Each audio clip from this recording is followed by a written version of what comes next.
Жаңы кадам, ыңгайлуу шаар, билимдүү коом, Атажурт Кыргызстан. Номер 7.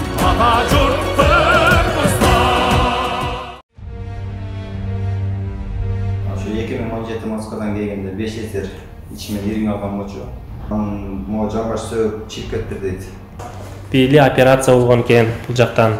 Мынау омуртка, ошо белдеги омурткалар туура эмес өсүп, ушундай кыйшыйган абалга келген экен. Şu оратканыма деле Кудайга шүгүр.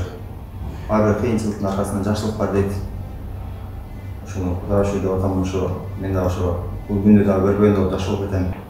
Эл журтуман баардык ошо жардам сураганга муктаж болуп турам.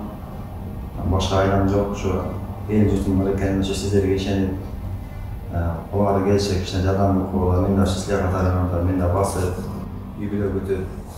Bunlarda Türkiye'nin Türkistan Türkiye 40 bin dolar деген болчу. Индияда сөйлөшкөн болду, аякта 25 bin dolar ишти. Толук суммасы 25 bin dolar экен, 25 bin dolar бергенден кийин анан тышкары өзүнө 2-3 bin dolar алып экен жадыма.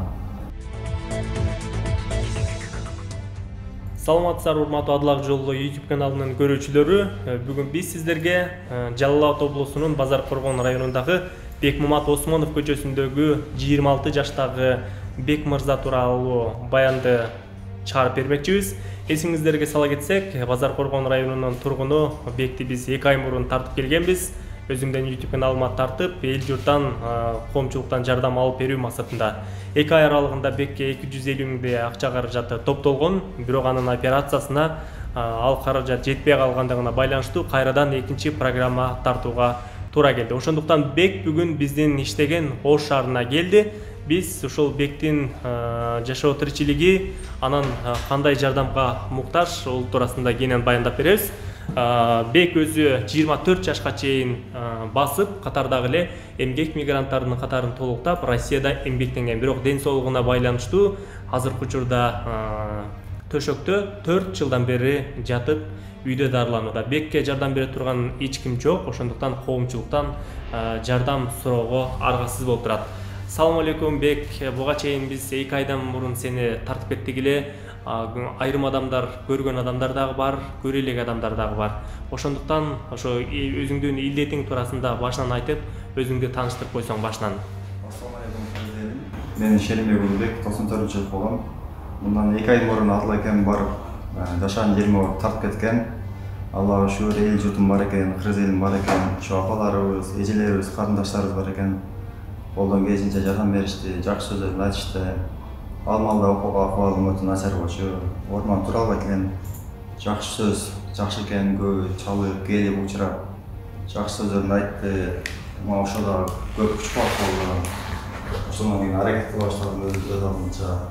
Элдер врачтар номерлерин берди, кайрылып көрдү, баары үмүт экен, бир жерден болсо бир жерден шипасын берип калат деп, башка айткан жерлерден барып көрдүм. Жақында ишек бар, ишекте да көрүндүм. Жөтүлгө каршы томография түшсөм 2 омуртканы сыртка чыгып, 2 омуртка гурулуна кирип кетиптир. Азыркы учурда анан эрин да бар экен дейт. Могу жамбаш сөп чип кетти дейт. Ишекте профессор айтты, эгер кааласаң буттун жамбашы чип кетти, ошо операция кылалы дейт, анан ордуна протез коелу дейт. Врачка айттым, белим андай болуп десем, белди колубуздан келбейт дейт. Анын кылыш үчүн кан токтой калышы мүмкүн. Эгерде мурдараак 5-6 жыл мурун келгенде колдон келмейт деп, ошону кечтеп койду. Анан кийин ошо Кудайга шүгүр Шахзада деген эже бар экен, ошо Индияда врач болуп иштейт экен, тааныш билиштери бар экен. Ошол эже ютубтан көрүп, мага колдон келишинче жардам берип, врачтар менен баардык келишимди түзгөн. Менде тилек каршы загран паспорт жок болчу, чет мамлекетке чыгыш үчүн загран керек экен. Мен адвокат болгондуктан загранды Бишкектен көтөрдүм. Табыс колума тийди, аяка жөнөттүм, ата-атамдын паспортун жакына жөнөттүм. Артан виза аштырып, врачтар менен келишим түзүп коймуш, келип ошо каражатка келип тартып алат. Эл журтуман баардык ошо жардам сураганга муктаж болуп турам. Башка айлам жок, ошо эл журтум бар экен, ошо сиздерге ишенип, колуңарга келсе кичине жардам кылып, мен да силер катарыңарда мен да басып, үй бүлө бүтүп, жакшы бир жумуштарды да кылганга Кудай таала насип этсин. Ошол мурун ооруп жатканда көп тажаап болуп, эмнеге мындай болуп калдым деп өзүмө өзүм сурап берет элем. Күнүгө үйгө келген тамга молдор келип жакшы сөздөрүн айткандан кийин баардык нерсени түшүндүм. Ушу оорутканыма деле Кудайга шүгүр. Ар бир кыйынчылыктын аркасында жакшылык бар дейт. Анан азыр айтып атпырбы, тиги жамбаш сөөгүң чирип кеткен депчи. Азыр биз буга чейинки видеолордо көрсөткөндөй, сенин белиңдагы сөөктөрүң абдан кыйшыйып, туура эмес жакка өсүп жаткандыгын баамдаганбыз. Жамбаш сөөктү чирип кетсе, аны кантип дарылаганга мүмкүнчүлүк бар экен? Анан бели ошо боюнча кыйшык болуп кала береби же кандай басканга мүмкүнчүлүк бар болобу сага? Ошо Индияда сөзгөн аялар ошо бел менен жамбаш сөөктү операция кылганга толук күч жиберет экен. Ошентип айтышты, ама бишет болсо андай омуртканы кыла албайт экен. Костный туберкулезду кылыш табылаш Кыргызстанга кыйын экен өтө. Ошо 2017 Москвадан келгенде 5 литр ичимен ириң алган болчу. Ошоно ириң калбай калды деп жүрдүм эле, жакында ошо 2 айдын мурун албай экен тап кеткенден кийин ишим дагы кичине ишип мага өзүм билинет. Барбай бишек томография түшкөндө да ириң да башталыптыр. Ошо ириңди жок кылыш керек экен. Анан кийин көп костный туберкулез өзүм деле медицина тараптан анча түшүнбөдүм. Врачтар айтып түшүндүрдү, өтө жаман оору экенин. Ошого сактанып, колдон келишинче аракет кылып атам. Тууган уруктарга, досторго, эл журтума баарына Алла разы болсун. Ошо эң негизгиси өзүмдүн абам шашын деген абам бар. Ошо Алла разы болсун. Жакшы, азыр эми Индияга операция жүргүзүш керек деп атасың. Индияга канча каражат керек болуп атат азыр? Негизи тууган уруктардан, эл журттан канча каражат топтолду? Бунда Түркиянын Түркия $40,000 деген болчу. Индияда сөйлөшкөн болсо $25,000 дешти. Толук суммасы $25,000 экен. $25,000 бергенден кийин анан тышкары өзүм $2-3,000 алып аткам жаныма. Ошонун врач менин сол болмогон жок, ошо врачтар өзү анализ кылып ушу $25,000 болсо келер деп эме алышты. Тууган урукта аракет кылып токтоо чакталар 150 миң токтошкон. Достордун дагы токтоо чакталарда жакын арада салып бар. Ошо менен азырынча мага салган элдер ошо 2 ай мурун салган 250 миң болгон. Ошо ката сактап ошо менен турам, калганы жакын арада токтоп бергенде ошондо толук суммасы чыгат болбаса. Толук суммасы чыкса, ошондо $25,000 чыкса, Индияга бара бересиң. Индияга ким менен барасың? Ким алып барат сени? Индияда ошо азыр мен биякта эң чоң болгон эки карындашым үйүм Москвада атам өкө. Атам кааласа ошо мен акча топтоп азыр келейин десе, азыр келсе биякта азыр акча топтобой иш жок туруп калат. Ошо акча топтогондон келет атам өкө барабыз. Атам өкөң Индияга барып дарыланып келесиңер, Анан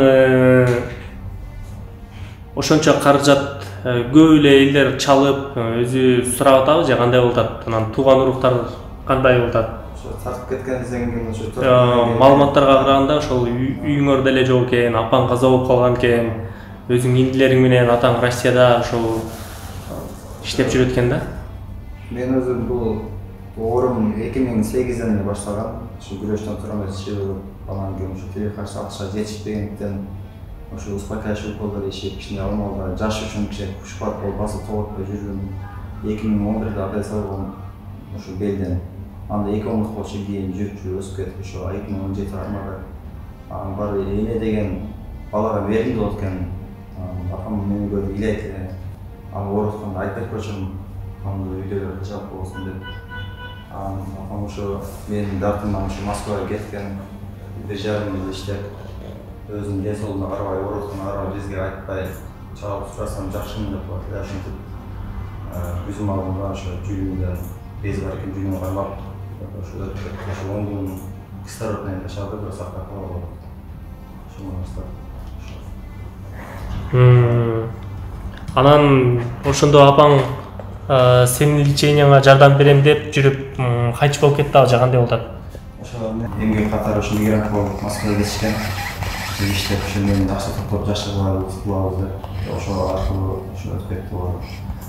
Акчаны аяп өзүмдүн ден соолугума, үйгө ошо мага балам деп ошо сиз тартып кеткенден кийин ошо айтмакчы ошо эне деген аял киши балага жакын болуп экен, ошо 90% ошо аял кишилер чалып жардам беришет. Анан Кудай буйруса операцияга ошол Кыргызстандан даярдалып экен же түз эле Индияга барып эле ал жактан операция жүргүзүлөбү, кандай болот? Азыр ушу каражат топтоп калса азыр мен паспортторумду жөнөткөм, врачтарга жөнөткөм. Азыр ошо аяктан виза ачтырабыз деп жакында ошентип анан кийин сен менен ким барат деп ошону сурады. Атам барат десем ошо тошчасын билип атамдын паспортун жөнөтүп анан өкмөттүн бири кылып ачабыз дешти. Азырынча виза ачылдык. Азыр ошо келип ошо каражат болсо ошо кичине болсо ишеничтүү болуп жөнөткөн деген болот. Ошо каражат топкосо ошо атамдын паспортун жөнөтөбүз. Өткөндө биз программа тартканда бас аралай аттыңыз да, зорго жылып аттыңыз. Азыр абалың бир аз турусураак болуп, балдак таянып калсың да, бул каяктан лечение болду, кантип? Бул мен алмалдуу акыбалым оор болчу себеби эч ким менен сүйлөшпөй өзүм жалгыз жата берип, адам айтмакчы кыжаак болуп күндө орун эстеп, анан кийин кыйналганда акырын эсеткесин. Ошентип отуруп өзүм чыдайын болчумун. Чыштап, анан кийин бул жашоодон жанагындай үмүттүн үзүп койдум да, анан кийин ушуну өтүп кетем деп да ойлогом. Анан кийин сиз тартып кеткенден кийин эл жутун чалып, кыжаак болуп келип, эми чоң эжелерибиз келип, эми өзүнүн баласы болсом бетимен өбүп ыйлагандар болду. Аны көрүп эми эркек бала болуп ыйлаш кыйын экен, мен де ыйлап кем болдум. Мен ошондон кийин күч кубат да болду. Ошентип басып кетсем Жашоого бир дем болуп тур да, баягындай. Таптакыр үмүтүң үзүлүп, программа тартылгандан кийин эл журт жакшы сөздөрүн айтып, демек баягы элдер менен бир жакшы сөздүү, алтындай болгон сөздөр дагы пресстага бир сакайып кетүүңө, бир сени умутка турууңа бир жакшы мүмкүнчүлүк болуп тур да. Ошондой ошо жакшы сөз дагы ошо адамды оорутканда басырга аракет кылат. Мурун балдак менен баспайт элең, Мурун баспайт элем, ошо үйдө ошо бутун азыр мурунда ооруп ошо белгилерим азыр. Ошондон кийин чалып өзүмдү аракет кылып, кичине күч-кубат кылып, өзүмө кичине бир максат коюп, ошо Кудай кааласа эртелеби кечип ошо каражатты топтоп жакшы болом. Мен да ошо эл катары басам, үйлөнүп, жайланып, бала чака болом деген өзүмө максат койдум. Карындаштарым да чоңоюп келет, алардын да бирге отуруп ушу 4 жылдан бери ошо карындаштар менен түзүрөп бир дастархан отуруп чай ичелетмин. Азыр эми кайсыл жерлериңе врачтар карады, дарылады?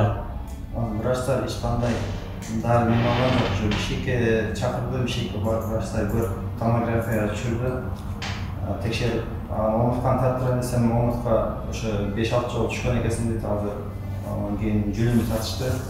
Жүлүмдү тартканда ошо бутту, ошо жамбаш моюнду ошо эки жакты кысып коет дейт. Кийин омуртканы тарттырып, ошо 9 омуртка, эки омуртка көргөндө эки омуртка сыртка чыгып, ошо тарткан экен. Эки жамбаш чыгып калбай атат дейт.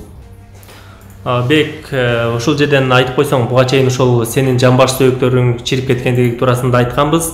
Анан тартканбыз, белдериң дагы ошол сөөктөрүң туура эмес өсүп жаткандыгын көргөн болчубуз. Азыр кандай болуп калды? Көрсөтсөң болобу? Анткени көпчүлүк адамдар өздөрү көргүсү келет экен, миң уккандан бир көргөн артык дегенде, ошондуктан көрсөтүп койбойсуңбу? Улук жардам берип кой. Урматтуу көрүүчүлөр, Улукту өзүңүздөр көрүп атасыздар. Улук азыр менин жардамчым, азыр көптөгөн кайрымдуулук иштерди өзү тартып жатат. Андыктан мен телефон номерин бергенде дал ушул Улук менен байланыштарыңыздар болот. Көргөзө берсеңиз. Белдериңиздер бели операция болгон экен бул жактан.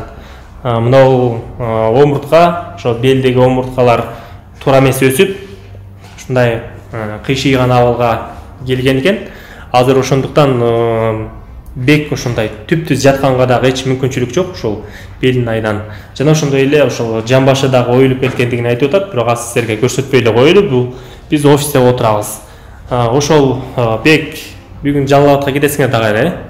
Барсаңар жакшы баргыла, ушул биз эл журтка бөлүшүп видеоңду кайрадан бир жардам алууга салымыбызды ошолу. Сага болсо ийгилик, Рахмат сизге, Алла разы болсун. Үйүңүзгө бактылуу болуңуз. Assalamu alaikum kız elim, eciler, Allah kardeşler, aykeler. Bana Allah razı olsun. Şu iki ay sonra çıkanımda vardı geldiler. Olan geçince yardım verdi. Özleri şu el bala çakasını taşıdık. Şu Moskva'da, başka memlekette migrant olup ne düşe dağı. Özlerinden aşırıp bana koy şu bala olacak şu okresin de kısası sağlam vardı adamlar şu des okresin. Ең бірінші şu дес болған дес болса бартын нәрсе болады. Şu дес болған қарарға şu аман есен, şu бала чаканын арасына ойнап күліп келгелі. Ешкімге қиыншылық көргөйлі, ешбір ене ата şu балам деп келе басың. баарыңар Алла ыраазы болсун, ушунча жардам берип, силердин жакшы сөзүңөр мен үчүн чоң бир күч-кубат болду. Ошо жашоо ичинде үмүт кылып, жакшы ниет кылып, мурункудай ой максаттарым өзгөрүп, Кудай кааласа, Аллага шүгүр. Ошо элим бар экен, жерим бар экен, эжелерибиз бар экен. Аллага шүгүр апам. Ошо дагы колдон келишинче кичине жардам кылып коюңуздар деп дагы сурамакчымын. Ошо жакын арада ошо каражат кошулуп калса, ошо Индия мамлекетине операцияга кетем. Ошо бар бир нерсе сүйлөшүп экен, ошо келип ошо каражат ошо жетпей атат. Ошо дагы айрылганда силерге муктаж болуп турам. Баарыңарга Алла ыраазы болсун. Рахмат уга. Урматтуу көрүүчүлөр, эгерде сиздер да кайдыгер карабаңыздар, экран астында турган ушул Бектин телефон номерлери турат жана ошондой эле шоттор турат. Бекке түз эле өзүңүздөр чалып, ал акыбалын сурап, жана ошондой эле өзүңүздөрдүн атаган каражатыңыздарга экран астындагы Элсом номерге жана ошондой эле атайын түзүлгөн Сбербанк картага которсоңуздар болот. Сак саламатта туруңуздар. Биз Бектин ошол соңку абалын сиздерге баяндап айтып берип турабыз. Бек алдыдагы операцияң ийгиликтүү улансын. Кудай буйруса, эл журттан жакшы жардам болуп, сен сөзсүз түрдө ошол ден соолугу чың, өзүң каалагандай максаттарың орундалат деген ишеничибиз зор. Саламатта болуңуздар.